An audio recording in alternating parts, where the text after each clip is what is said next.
Halo,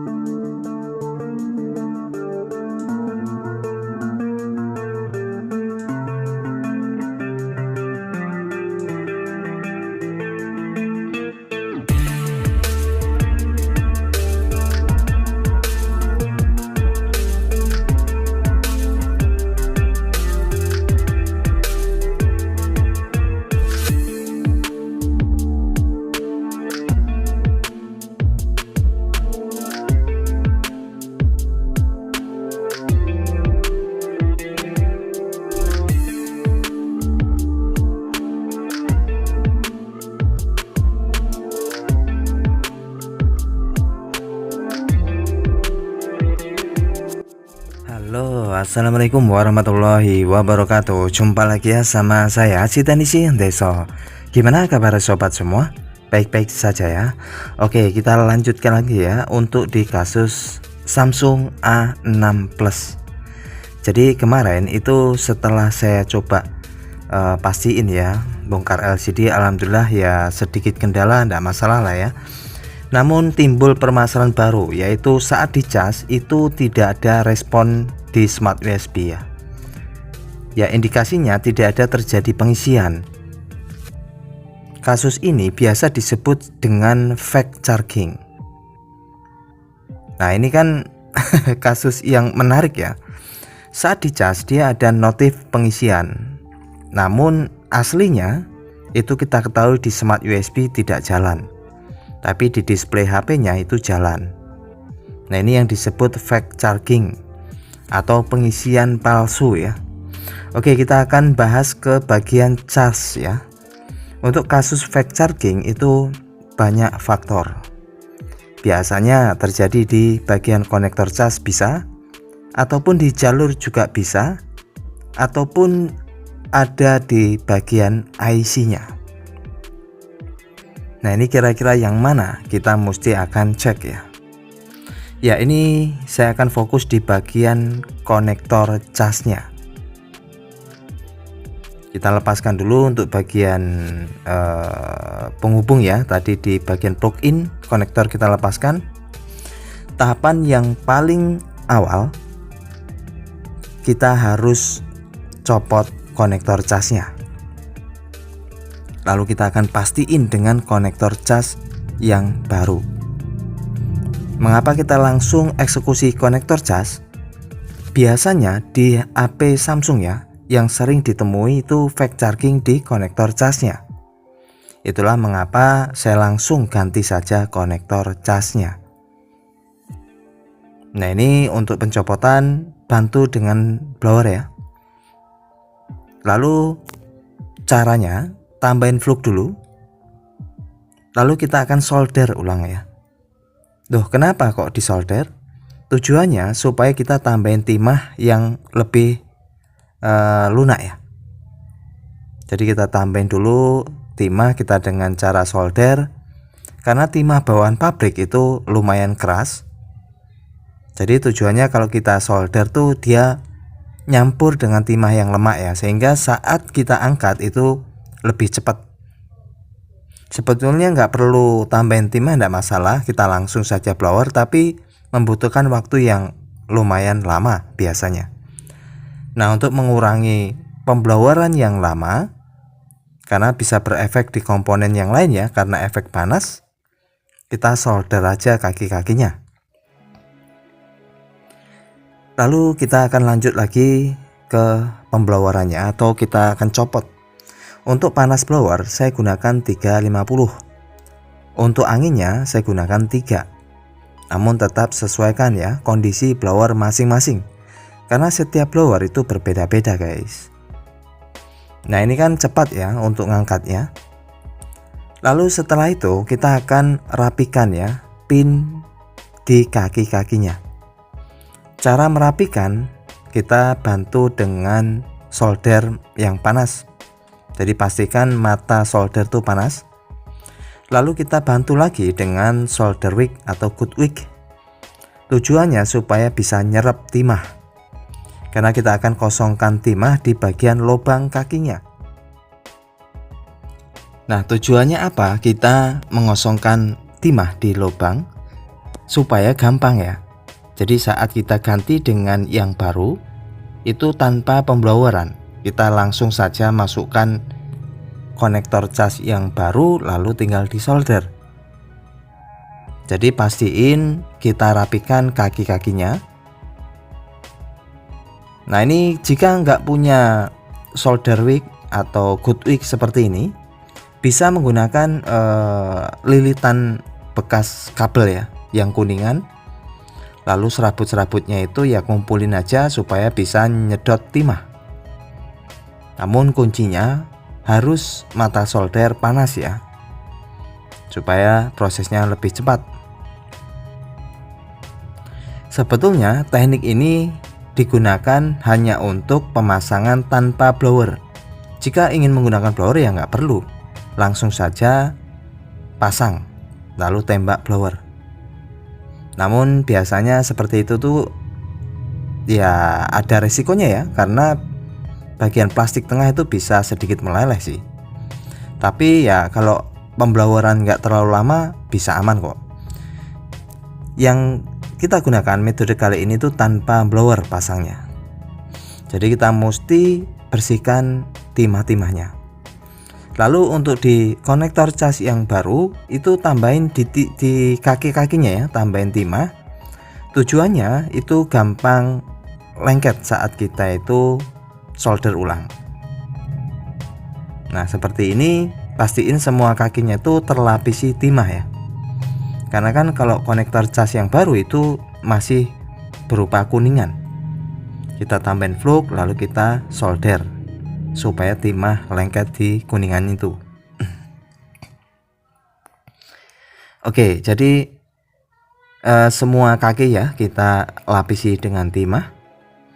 Setelah itu kita presisikan dengan cara dipaskan ya, sesuai dengan lubangnya. Nah seperti ini. Nah ini konektor cas ini persamaannya dengan seri J ya, rata-rata sama. Oke, lalu kita tinggal rapikan dengan cara tekan seperti ini, lalu kita solder kaki yang sudah masuk ke lubangnya. Kuatkan dulu. Setelah dirasa kuat, kita tinggal sambung ke kanan kirinya. Jadi metode ini lebih simpel dan lebih rapi ya. Dan dijamin plastik atau lubang di konektor cas itu aman ya, tidak meleleh. Oke, lalu ya ke bagian kakinya ya. Setelah kita kaki kanan kiri lalu ke pin kaki yang berada di tengah ya. Ya, sebelum di solder itu tambahin fluk dulu. Nah, seperti ini, pastiin semua kakinya tersambung ya. Jadi itulah alasannya kenapa sebelum kita pasang kita lapisi dulu dengan timah, sehingga saat kita solder seperti ini dia langsung bisa nyatu. Nah ini pastiin mata solder jangan ditambahin timah terlalu banyak supaya tidak gabung. Kalau terjadi penggabungan di pin yang berdekatan, tambahin fluk yang banyak lalu coba solder lagi. Otomatis dia akan terpisah ya. Oke, ini saya rasa cukup ya. Lalu setelah itu kita akan kuatkan untuk di bagian baliknya. Ya, ini saya bersihkan dulu untuk sisa fluknya. Oke, saya rasa sudah mantap. Lalu kita tambahin ya di lubang mesin yang ada di baliknya ya. Itu biasanya ada 4 lubangnya, supaya lebih menyatu ya dengan mesin PCB. Nah, tambahin saja, sesuaikan sehingga dia lebih kuat ya dan tidak gampang lepas. Oke, setelah itu prosesnya tinggal bersihkan lagi. Ya, ini sudah selesai guys, tinggal kita coba akan cek ya. Biasanya fake charging itu memang sebagian besar kasusnya di konektornya. Jadi konektor itu tidak terhubung dengan baik. Oke, ini kita coba baut sementara ya, untuk memastikan apakah sudah normal. Oke, perhatiin di smart USB ya. Alhamdulillah guys, perhatiin sudah normal ya, sudah terjadi pengisian dan sebesar 1, lebih ya. Artinya ini kondisi pengisian normal. Jadi indikasi pengisian cas normal itu di atas 1 ampere. Sehingga dia kalau terasa penuh dia akan berkurang ya. Nah, ini sudah saya biarkan terjadi penambahan ya. Berarti ini untuk proses pengecasan sudah aman dan normal ya. Oke guys, alhamdulillah ya. Untuk kasus fast charging sudah selesai. Ya, ini memang untuk HP ini tuh nggak bisa dimatiin ya kondisinya. Kita mesti copot secara manual ya, karena kondisi terkunci pola ya ataupun sandi. Oke, ini tahapan selanjutnya tinggal pembersihan ya. Nah, ini pembersihan frame, terlalu banyak lemnya. Ini sebetulnya siapa ini yang masang ini? Bikin repot saja. Oh iya, saya sendiri ya. Setahun yang lalu saya sendiri yang pasang. Memang setahun yang lalu tuh banyak banget ya saya kasih lem, karena ya saya dapatnya itu LCD OLED ya. Tapi kayaknya bukan OLED, karena tingkat ketebalan tuh masih terasa kurang presisi ya. Jadi akhirnya waktu itu saya tambahin lem banyak supaya bisa presisi ya dan kuat. Ya, ternyata saya juga yang ngerjain untuk pemasangan ulang. Ya, ini untuk LCD saya juga bersihkan ya. Jadi untuk pembersihan kaca LCD bisa menggunakan minyak kayu putih ataupun bisa menggunakan thinner ya. Namun ya jangan terlalu banyak ya, supaya tidak ngerembes di bagian LCD-nya. Secukupnya saja. Nah, ini sudah kelar dan kelihatannya sudah menarik ya. Oke, semua sudah saya bersihkan dari lem ya. Kita tinggal pasang. Jadi alhamdulillah kasus HP ini begitu panjang ya. Awal servis saya terima setahun yang lalu. Lalu ini pengerjaan hingga ke tahun 2022. Ini servis paling lama yang saya bikin. Ya. Oke guys. Jadi ya mudah-mudahan pemilik nonton ya. Entah nanti solusinya bagaimana, saya ngikut saja lah. Saya ngikut gimana yang punya saja lah. Saya sudah berusaha semaksimal mungkin ya. Dan ini sudah kelar.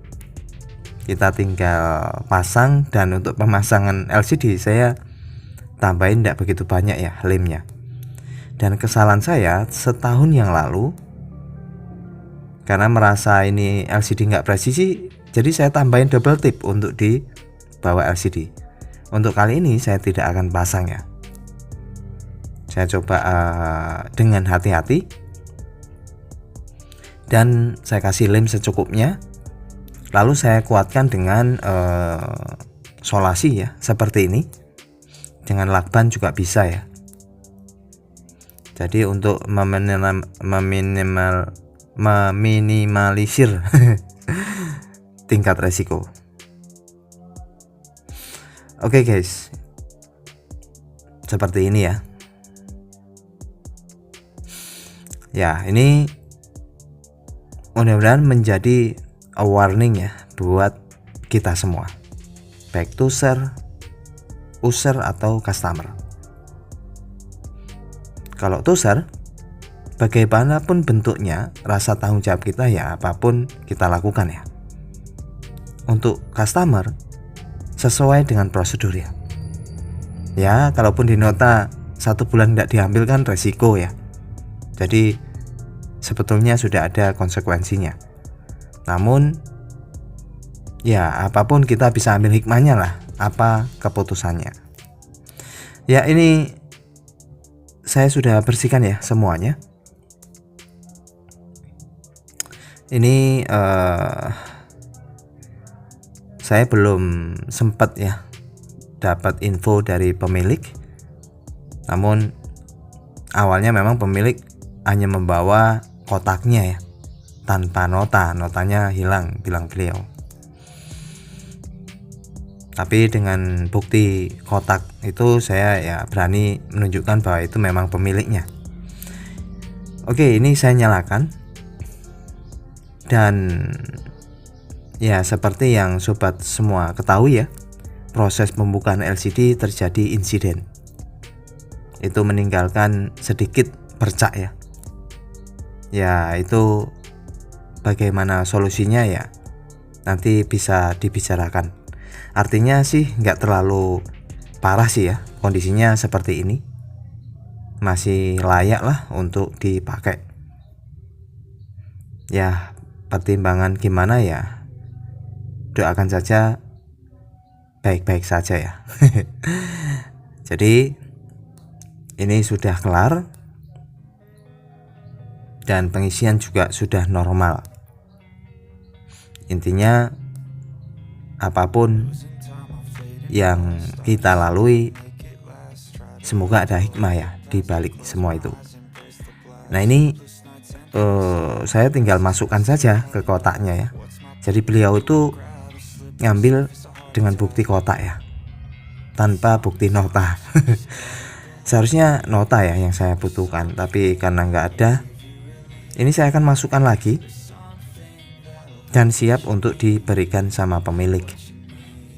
Dan mudah-mudahan ini jika pemilik nonton bisa diambil ya, silahkan diambil. Oke, saya akan tutup kembali guys. Alhamdulillah kasus atau misi komplit ya. Terima kasih atas supportnya selama ini dan tetap semangat untuk pemula. Bye bye. Wah, bisa mancing nih. Assalamualaikum warahmatullahi wabarakatuh.